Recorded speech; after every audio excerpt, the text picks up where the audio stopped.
तो इसके जो पोएट है, कवि हैं राजेश जोशी। पहले कवि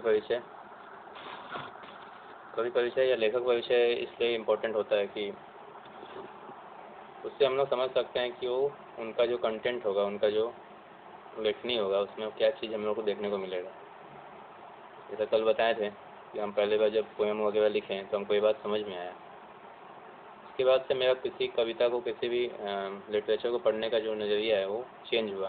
क्योंकि पहले हमको जब स्कूल में थे तो क्या लगता था, जब स्टूडेंट थे आदमी को क्या लगता है कि अगर ठीक कुछ लिख दिया है, वो लिखा नहीं, वो जो लिखा है उससे रिलेटेड है। चाहे वो कहानी लिखा है, चाहे वो कविता लिखा है, वो उससे मिलता जुलता चीज़ है। अपना वो उसमें जो भी उसका भावना है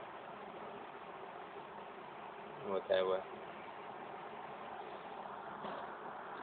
राजेश जोशी का जन्म सन 1946 में मध्य प्रदेश के नरसिंहगढ़ जिले में हुआ। उन्होंने शिक्षा पूरी करने के बाद पत्रकारिता शुरू की, जर्नलिज्म में आ गए, ठीक है, मीडिया में आ गए। कुछ सालों तक अध्यापन किया। राजेश जोशी ने कविताओं के अलावा कहानियाँ, नाटक, लेख और टिप्पणियाँ भी लिखी और पत्रकारिता में भी आए और टीचिंग में भी आ गए, ठीक है। राजेश जोशी ने कविताओं के अलावा कहानियाँ, नाटक, लेख, ये सब अलग अलग विधा है साहित्य का, अलग अलग जो मतलब कोई चैप्टर है किस में आता है, नाटक में आता है, लेख में आता है। तो कहानी के अलावा ये सब भी वो लिखे हैं, कविता के अलावा ये सब भी लिखे हैं, कहानी, नाटक, लेख। साथ ही उन्होंने कुछ नाट्य रूपांतर भी किए हैं।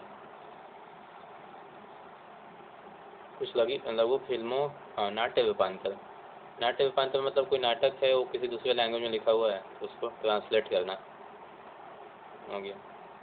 जैसे स्नेक एंड द मिरर था, वो साउथ इंडियन कोई राइटर लिखा था, उसको इंग्लिश में ट्रांसलेट किया गया है, साउथ इंडियन लैंग्वेज में लिखा गया था उसको, तमिल वगैरह में। तो कुछ राइटर्स ये भी काम करते हैं, ओरिजिनल उनका कंटेंट मतलब किसी और का है, उसको क्या किए हैं, ट्रांसलेट किए हैं।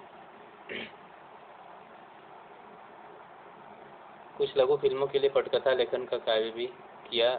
लघु फिल्म मतलब फिल्म वगैरह में भी लघु फिल्म होता है, जैसे ये तो बड़ा फिल्म होता है 3 घंटा का, लघु फिल्म शॉर्ट फिल्म होता है, आधा घंटा का हो गया ये सब। तो उसके लिए पटकथा लेखन का कार्य किए हैं। स्क्रिप्ट राइटिंग होगा पटकथा लेखन का मतलब। भर्तृहरि की कविताओं की अनुरचना, भूमिका, कल्पतरु, यवि एवं मायाकोवस्की। तो भर्तृहरि एक ऋषि हैं, संत, बहुत पुराने हैं, पुराने ज़माने के ऋषि। तो उनका जो कविता है उसका अनुरचना, भूमिका, कल्पतरु, यवि एवं मायाकोवस्की की कविता। मायाकोवस्की तो मेरे को लगा कोई फॉरेन राइटर होगा इंग्लिश के, उनका अनुवाद नाम है, मायाकोवस्की नाम है,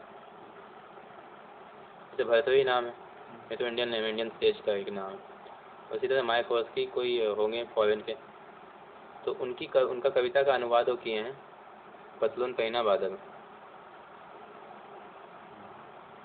ठीक है। जैसे साउथ इंडियन मूवी आता है ना, हिंदी में डबिंग किया हुआ, तो उसका नाम कैसा होता है, उसका नाम बहुत फनी टाइप का होता है, जलाकर राख कर दूंगा, और क्या होता है,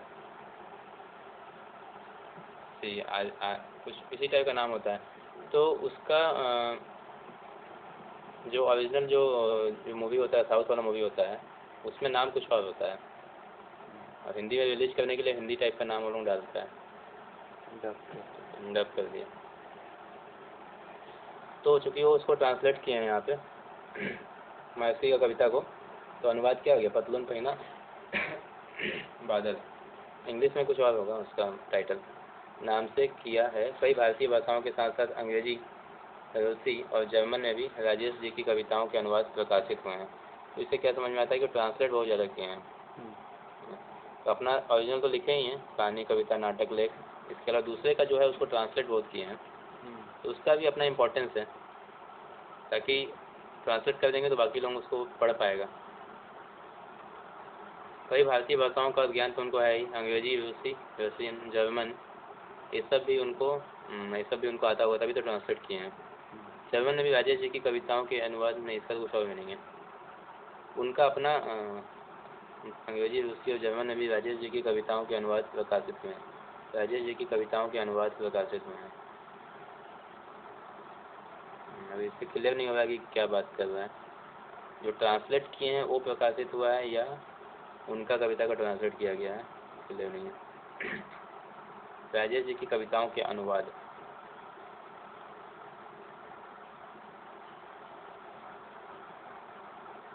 राजेश जोशी के प्रमुख काव्य संग्रह एक दिन बोलेंगे पेड़, ये इनका काव्य संग्रह है। काव्य मतलब कविता, पोएम कलेक्शन बुक।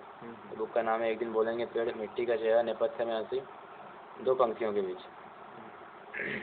काव्य संग्रह पोएम कलेक्शन। उन्हें माखनलाल चतुर्वेदी पुरस्कार, मध्य प्रदेश शासन का शिखर सम्मान, साहित्य अकादमी पुरस्कार से सम्मानित किया गया है। साहित्य अकादमी शायद महादेवी वर्मा में भी था। राजेश जोशी कविताएं गहरे सामाजिक अभिप्राय वाली होती हैं।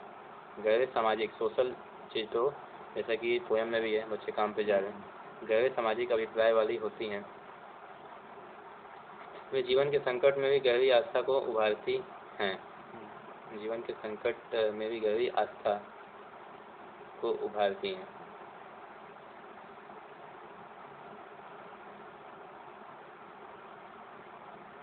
उनकी कविताओं में स्थानीय बोली, बानी, मिजाज और मौसम सभी कुछ व्याप्त है। उनके काव्य लोक में आत्मीयता और लयात्मकता है। आत्मीयता देखने को मिलेगा, अपनापन तथा मनुष्यता को बचाए रखने का एक निरंतर संघर्ष भी। मनुष्यता और ह्यूमैनिटी बचे रहे, ह्यूमैनिटी चीज़ देखने को मिलेगा। दुनिया के नष्ट होने का खतरा राजेश जोशी को प्रबल दिखाई देता है। जितना प्रबल दिखाई देता है उतना ही वे जीवन की संभावनाओं की खोज के लिए बेचैन दिखाई देते हैं। तो उनको ऐसा दिख रहा है कि दुनिया नष्ट हो जाएगा, और इसलिए बहुत सारा वो उसका संभावना भी खोजते हैं कि कैसे हम दुनिया को बचाएं। तो नष्ट से उसी तरह से नहीं होगा कि कोई उधर एलियन अटैक कर दिया या कोई आकर के कोई प्लानेट टकरा गया। जैसे इस कविता में है कि बच्चे काम पर जा रहे हैं, तो वो बच्चा का भी तो दुनिया नष्ट हो रहा है ना, बचपन नष्ट हो रहा है।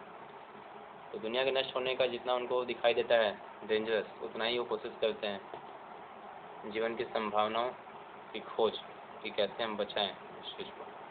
अब आते हैं इस कविता पर। प्रस्तुत कविता में बच्चों से बचपन छीन लिए जाने की पीड़ा व्यक्त हुई है। कवि ने उस सामाजिक आर्थिक विडंबना की ओर इशारा किया है जिसमें कुछ बच्चे खेल, शिक्षा और जीवन की उमंग से वंचित हैं। तो जैसे हर बच्चा को ये सब चीज़ नहीं मिलता है कि वो वैसे बचपन में उसको पढ़ने दिया जाए और खेलने दिया जाए वगैरह। बचपन में ही उसको काम पे भेज दिया जाता है, गरीब घर में ऐसे ही होता है। तो उस बच्चे का क्या तकलीफ़ है उसको महसूस करके इस कविता में वो बताने की कोशिश किए हैं।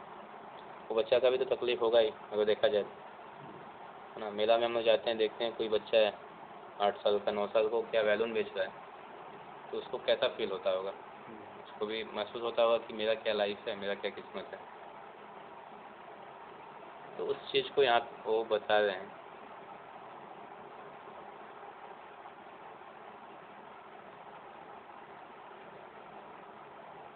ये जो कविता है इसमें क्या देख रहे हैं कि इसमें तुकबंदी वगैरह नहीं है। तुकबंदी को लेकर के एक बात और, इसमें तुकबंदी को इंग्लिश में कुछ बोलते हैं, उनको याद नहीं आ रहा है। तुकबंदी तो इंग्लिश में भी होता ही है, ताल नहीं बोलते, इंग्लिश वर्ड है। तो तुकबंदी मतलब सेकेंडरी चीज़ है, राइमिंग।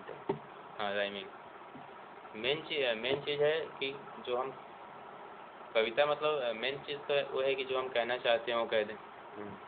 ऐसा थोड़ी कि हम तुकबंदी करेंगे और तुकबंदी करने के चक्कर में हम बस वैसा सेंटेंस बना रहे हैं। मेरा जो हम कहना चाहते हैं वो भी तो उसमें आना चाहिए, मीनिंगफुल। हाँ, भले होता है कि तुकबंदी को हमको हटाना पड़े, हम हटा देंगे, वो सेकेंडरी चीज़ है। तो इसमें देख रहे हैं कि उसमें तुकबंदी वगैरह देखने को नहीं मिलेगा, लेकिन ये भी कविता है। तुकबंदी हो भी सकता है, नहीं भी हो सकता है। कोहरे से ढकी सड़क पर बच्चे काम पर जा रहे हैं, सुबह सुबह बच्चे काम पर जा रहे हैं, हमारे समय की सबसे भयानक पंक्ति है यह। हमारे समय की सबसे भयानक पंक्ति है यह। भयानक है, इससे यहाँ देखो, विवरण की तरह लिखा जाना चाहिए। इसे विवरण भयानक है, इसे विवरण की तरह लिखा जाना। हाँ देखो, तुकबंदी नहीं, फिर भी इसको समझना पड़ेगा, इतना सिंपल भी नहीं है इसका जो स्टाइल है। ये तो ठीक है, कोहरे से ढकी सड़क पर बच्चे काम पर जा रहे हैं, सुबह सुबह बच्चे काम पर जा रहे हैं। कोहरे से ढकी सड़क मतलब ठंडा का टाइम है, ठंडा का टाइम है, कुआं है और उसमें भी बच्चा काम पर जा रहा है सुबह सुबह, बच्चे काम पर जा रहे हैं। हमारे समय की सबसे भयानक पंक्ति है यह, यहाँ तक हो गया। उसके बाद भयानक है इसे विवरण की तरह लिखा जाना। ठीक है, ये सेंटेंस नहीं तक है, और ये सेंटेंस, ये दो सेंटेंस को देख करके क्या समझ रहे हो? लास्ट विवरण का मतलब समझ, डिस्क्रिप्शन, डिस्क्राइब करना। भयानक है लेकिन इसको डिस्क्राइब करना नहीं, डिस्क्राइब करके लिखना मुश्किल है। पहला सेंटेंस तो समझ आ गया, हमारे समय की सबसे भयानक पंक्ति है।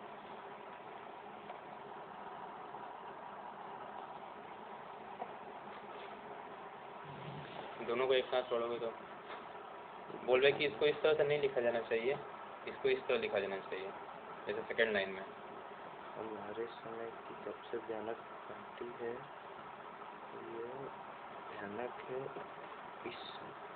इसे विवरण की तरह लिखा जाना चाहिए सवाल की तरह।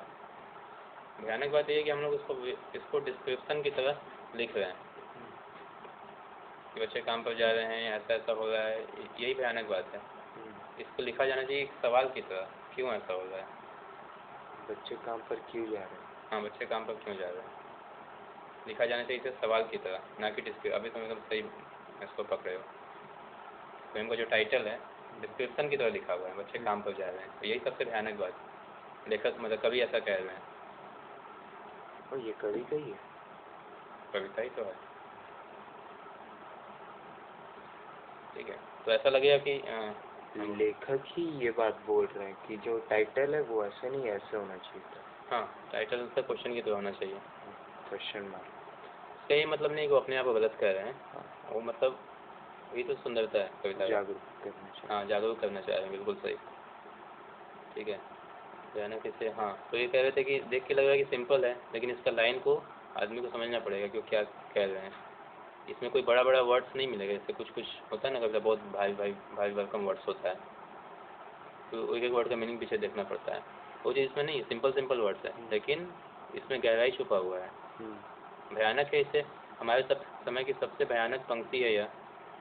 भयानक क्या है? भयानक है इसे विवरण की तरह लिखा जाना। ये जो है ये विवरण की तरह लिखा हुआ है, लिखा जाना चाहिए सवाल की तरह। जैसे तुम बोले बच्चे काम पर क्यों जा रहे हैं, सवाल होना चाहिए। हम लोग इसको डिस्क्रिप्शन कर रहे हैं, हम लोग इस पर चर्चा कर रहे हैं, अच्छे बच्चे काम पर जा रहे हैं, नहीं, ये आपको मतलब, हाँ, ये एक भयानक बात है कि हम लोग इसको इतना हल्का में ले रहे हैं। लिखा जाना चाहिए इसे सवाल की तरह। काम पर क्यों वो आगे तो लिख ही दिया तुम उसको पढ़ के बोले थे ना? नहीं वो तो पढ़े नहीं थे, ऊपर ही पढ़ ली। चलो ठीक। हाँ, ऐसे लिखा जाना चाहिए, काम पर क्यों जा रहे हैं बच्चे। न्यूज़पेपर में अगर छप रहा है तो ये नहीं छपना चाहिए बच्चे काम पर जा रहे हैं, ऐसे छपना चाहिए क्यों जा रहे हैं, बड़े बोल्ड लेटर में छपना चाहिए। ये कभी का ये दुख है बच्चों के लिए। क्यों जा रहे हैं काम पे बच्चे? क्या अंतरिक्ष में गिर गई है सारी गेंदें? क्या दीमकों ने खा लिया है? टर्माइट्स, दीमक का मतलब लकड़ी में लग जाता है, काटते रहता है, खत्म करता है। क्या दीमकों ने खा लिया? वो किताब में भी लग जाता है, खा लिया सारी रंग बिरंगी किताबों को। ठीक है, बच्चा 2 क्लास में 3 क्लास में जब जाता है एक्साइटेड रहता है, उसका नया बुक्स आएगा, कलरफुल बुक्स आएगा, सारी रंग बिरंगी किताबों को। तो बचपन का तो यही मतलब है कि उसके पास रंग बिरंगी किताबें हो, कॉपी हो, स्कूल हो और गेंद हो। ये पहला वाला लाइन ही समझ नहीं, क्या अंतरिक्ष की गिर गई? अंतरिक्ष, स्पेस। हाँ, गेंदें पृथ्वी होती। हाँ, अंतरिक्ष में गिर गई हैं सारी गेंदें। अब अंतरिक्ष तो ऊपर है, गिरेगा कैसे? कहने का तरीका है। ठीक है, अंतरिक्ष में गिर गई है मतलब वहाँ पे चला गया है। और दूसरा चीज़ है कि एक समय के बाद वहाँ ग्रेविटी काम करना बंद कर देता है, तो फिर तो नीचे आएगा नहीं, वो ऊपर चला जाएगा, वो अंतरिक्ष में ही गिरेगा जा करके। तो उसमें लिखा गया क्या काले पहाड़ के नीचे दब गए सारे खिलौने। बचपन का यही मतलब है, खिलौना वगैरह। क्योंकि बहुत छोटा छोटा बच्चा भी जाएगा काम पे, जैसे अभी मेला का एग्जाम्पल दिए। क्या काले पहाड़ के नीचे दब गए हैं सारे खिलौने। क्या किसी भूकंप में ठहर गई है सारे मदरसों की इमारतें। मदरसा मुसलमान का होता है, बच्चा लोग जाता है मदरसा में पढ़ने, जस्ट लाइक गुरुकुल हिंदू लोगों का होता था, तो वैसे मदरसा अभी मदरसा होता है। तो उसी पे आजकल विवाद उठते रहता है मदरसा में कुछ हाँ, मदरसा क्या होता है, मदरसा में एजुकेशन तो देगा ही और धर्म का भी शिक्षा देता है। तो वो मुस्लिम का तो मुस्लिम सिखाएगा। हाँ, मुस्लिम को अपना धर्म का हाँ। वो सिखाएगा। तो उसी पे आजकल सवाल उठते रहता है कि वो लोग वो धार्मिक शिक्षा के नाम पे भड़काते रहता है। जो आप कल एग्जाम्पल देते कॉन्वेंट का। कॉन्वेंट का, हाँ कॉन्वेंट का तो ठीक है, लेकिन टेररिस्ट वगैरह जो बनता है वो कॉन्वेंट से नहीं होता, वो क्रिश्चियन से मतलब कम ही होता है। ऐसे तो रिकॉर्ड कर रहे हैं, शायद हम कहीं डाल भी देंगे, ज़्यादा बोलना ठीक नहीं है। बट बात तो सही, ज़्यादातर टेररिस्ट वहीं से आते हैं, उनसे आते हैं। तो कॉन्वेंट का एग्जांपल हमें दिए थे कि उसमें भी वो लोग रिलीजन को थोड़ा ज़्यादा बढ़ा चढ़ा के कि हर चीज़ वो लोग अब आज के डेट में भी वो प्रिंसिपल को फादर रखे हैं, टीचर को सिस्टर रखे हैं, तो क्या है, रिलीजियस माहौल है। यूनाइटेड किंगडम वाला। जबकि बाकी स्कूल्स देख लो, जो बाकी जो जमशेदपुर में स्कूल्स है वहाँ पे ऐसा कोई सेक्युलर माहौल है, वहाँ रिलीजियस माहौल नहीं है। अगर वो लोग करने लगे तो उस पर सवाल उठ जाएगा। अगर हिंदू आदमी करने लगे उसी तरह से तो उस पर सवाल उठ जाएगा। तो क्वेश्चन वाला तो था वो हो गया, लेकिन यहाँ पे मदरसा का जो बात है, तो मदरसा अलग चीज़ है, वो कॉन्वेंट वाला स्कूल नहीं है, थोड़ा सा गुरुकुल टाइप का हो गया मदरसा। प्ले स्कूल, छोटा स्कूल टाइप। हाँ, प्राइमरी में बच्चा वहाँ जाएगा, उसको पढ़ाई भी नॉर्मली जो पढ़ाया जाता है उसको पढ़ाया जाएगा और धर्म का भी शिक्षा दिया जाएगा। क्या किसी भूकंप में ढह गई हैं सारे मदरसों की इमारतें? क्या सारे मैदान, सारे बगीचे और घरों के आंगन? हिंदी है, लिटरेचर है, लिटरेचर है मतलब उसको फील करना है, जितना फील करेंगे उतना हम समझ पाएंगे कि वो राइटर हैं, पोएट है, क्या फील कर रहे हैं उनकी जगह। क्या सारे मैदान, सारे बगीचे और घरों के आंगन खत्म हो गए हैं एकाएक? एकाएक मतलब एक के बाद एक, अचानक से, अचानक से एक बैग। कि ऐसा क्या बात है कि बच्चे काम पर जा रहे हैं, क्या ये सब हो गया है अचानक से? वो राइटर पोएट इस चीज़ को फील कर रहे हैं कि अंतरिक्ष में गेंद चला गया है, भूकंप में बिल्डिंग ढह गया है स्कूल का, और किताब को एकदम खा लिया, कीड़ा खा लिया। कवि है, उनका नाम क्या था? नाम ही राजेश जोशी। वो मदरसा क्यों लिखे हैं फिर? मदरसा लिख दिए हैं बस ऐसे ही, ताकि क्रिएटर लोगों के पास ये एक रिस्पॉन्सिबिलिटी होता है। कोई भी फिल्म आता है उसमें देखोगे कि वो लोग कोशिश करते हैं कि किसी भी ऑडियंस को बुरा न लगे। अभी आया था ना इधर शिवाजी जी का फिल्म छावा। हाँ।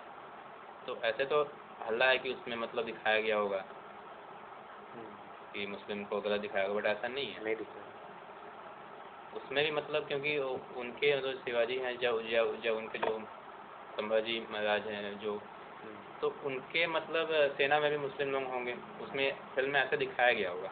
और वो बात था भी, उनके भरोसेमंद में भी मुस्लिम लोग थे, क्योंकि जो बना रहा उसको बिजनेस भी तो करना है। वो ऐसा कुछ नहीं दिखा सकता कि ऑडियंस मतलब एक सेक्शन का ऑडियंस बुरा मान जाए, फिर वो देखेगा नहीं, फिर वो झंडा लेके निकल जाएगा बॉयकॉट। किसी भी फिल्म में ये चीज़ देख सकते हो। तो लोग कोशिश करता है, तो एक राइटर हैं, ये लोग भी कोशिश करेंगे। महादेवी वर्मा का भी हम लोग चैप्टर पढ़ें, उसमें भी वही देखें ना, वो भी वो उसमें दिखा रही है, हालांकि वो सही बात है। सारे मदरसों की इमारतें, तब ये जो आप जो मुस्लिम पढ़ेगा वो भी बोले, वो भी खुश हो जाएगा कि हाँ चलो मेरा बात किया गया है, उसको भी एक अपनापन लगेगा। तो अचानक से क्या ये सब हो गया है? अचानक से कोई ऐसा विपत्ति आ गया है कि बच्चा काम पे जा रहा है, फिर क्या बात है? तो ये हो गया अचानक एकाएक, तो इसके आगे तो फिर बचा ही क्या है इस दुनिया में? कितना भयानक होता अगर ऐसा होता, तो फिर बचा ही क्या है इस दुनिया में? ऐसा हो गया इंट्रोगेटिव सेंटेंस। कितना भयानक होता अगर ऐसा होता, कितना भयानक होता अगर ऐसा होता। अब आगे वाला लाइन, ये वाला ही समझनी है। हाँ वो भी हम कोशिश कर रहे हैं। कितना भयानक होता अगर ऐसा होता, कैसा होता वो तो इसमें बताया नहीं है। तो फिर बचा ही क्या है इस दुनिया में? ऐसा होता में भी वो सब बता रहे हैं कि अंतरिक्ष में चला गया गेंद, बिल्डिंग ढह गया स्कूल का। कितना भयानक होता अगर ऐसा होता। भयानक है लेकिन इससे भी ज़्यादा यह है, भयानक है लेकिन इससे भी ज़्यादा यह, अगर ऐसा हो जाता तो कितना भयानक होता, लेकिन इससे भी ज़्यादा भयानक क्या है वो आगे बता रहे हैं। भयानक है लेकिन इससे भी ज़्यादा यह, ठीक है। देखो इसमें तुकबंदी नहीं, फिर भी इस पोएम का अपना एक ब्यूटी है, ओन वर्ड्स में इस स्टाइल में वो लिख रहे हैं इस सेंटेंस को। भयानक है लेकिन इससे भी ज़्यादा यह कि हैं सारी चीज़ें हस्ब मामूल। ठीक है, फिर से यहाँ पे उर्दू वर्ड यूज किए हैं। अब इसका मीनिंग हमको देखना पड़ेगा। भयानक है लेकिन इससे भी ज़्यादा यह कि हैं सारी चीज़ें हस्ब मामूल। हाँ ठीक है, मीनिंग हमको नहीं पता बट भाव से हम समझ गए क्या मीनिंग हुआ। अगर ऐसा होता, ठीक है, काफ़ी इसमें खूबसूरती हमको देखने को मिल रहा पोएम में, जब तुकबंदी इसमें नहीं है। बोल रहे हैं कि अगर ऐसा हो जाता तो कितना भयानक होता कि बॉल अंतरिक्ष में चला गया है, कैसा विपत्ति आ गया है, स्कूल रह गया है, अब बच्चों को काम पे, अगर ऐसा हो जाता तो कितना भयानक होता। लेकिन इससे भी ज़्यादा भयानक बात यह है कि ऐसा नहीं है, फिर भी ऐसा हो रहा है। समझिए, बच्चे काम पे जा रहे हैं। हाँ, ऐसा तो है नहीं कि अंतरिक्ष में गेंदे चला गया है वगैरह वगैरह, वही लिखे हैं भयानक है लेकिन इससे भी भयानक है कि बच्चे काम पे जा रहे हैं। इससे भयानक बात है कि ऐसा नहीं है, भयानक है लेकिन इससे भी ज़्यादा यह कि हैं सारी चीज़ें हस्ब मामूल। हैं सारी हस्ब मामूल का मीनिंग वही होगा, अभी उर्दू वर्ड है बट मीनिंग वही है। सारी चीज़ें हस्ब मामूल मतलब वो चीज़ है, गेंद भी है, स्कूल भी है, मदरसा भी है, पर फिर भी बच्चा काम पे। पर दुनिया की हज़ारों सड़कों से गुजरते हुए बच्चे, बहुत छोटे छोटे बच्चे काम पर जा रहे हैं, ये सब एक साथ है। हस्ब मामूल का परफेक्ट वर्ड क्या हो? वो तो देख के बता देंगे। ये पूरा इसका भाव समझ में आ गया। हाँ, पर दुनिया की ये सब एक साथ है। ऐसे गुजरते, ये पर से लेके है तक ना? नहीं, यहाँ से कितना भयानक से ले सब एक साथ है, कितना वो एक साथ उसका मीनिंग निकल रहा है। ऐसा होता भयानक है लेकिन इससे भी ज़्यादा यह है कि सारी चीज़ें मामूल, पर दुनिया की हजार सड़कों से गुजरते हुए बच्चे, बहुत छोटे छोटे बच्चे काम पर जा रहे हैं। ये समझ गए कितना भयानक होता अगर ऐसा होता, लेकिन इससे भी ज़्यादा भयानक बात यह है कि ऐसा नहीं है। हैं सारी चीज़ें हस्ब मामूल, सब तो ठीक है, कोई मजबूरी नहीं है। हाँ, सब चीज़ें ठीक है बट फिर भी बच्चा काम पे जा रहा है, छोटा छोटा बच्चा काम पे जा रहा है। हज़ारों सड़कों, दुनिया की हज़ारों सड़कों से गुजरते हुए बच्चे, बहुत छोटे छोटे बच्चे काम पर जा रहे हैं। तो हस्ब मामूल का हम लिख लेते हैं।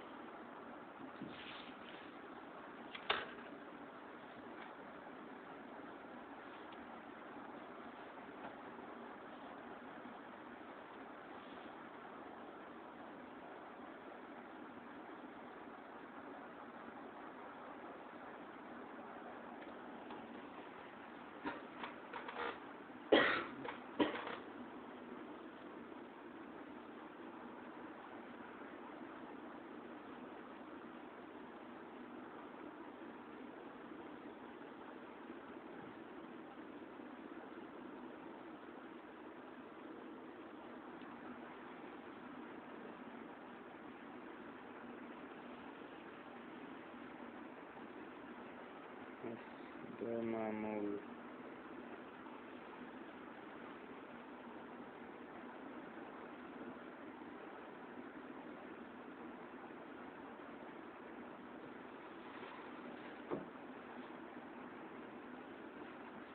क्या वर्ड था?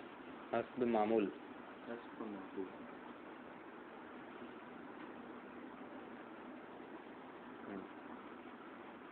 हाँ, वही भी नहीं है, जैसा था वैसा ही रहना, यथावत जैसा था वैसे ही। इससे भी भयानक ये है कि है सब चीज़ें हस्ब मामूल, वैसा है, वो सब चीज़ तो है अवेलेबल, फिर भी बच्चे काम कर जा रहे हैं। वैसा अंतरिक्ष पे गेंद नहीं गिरा, इमारतें ठीक है लेकिन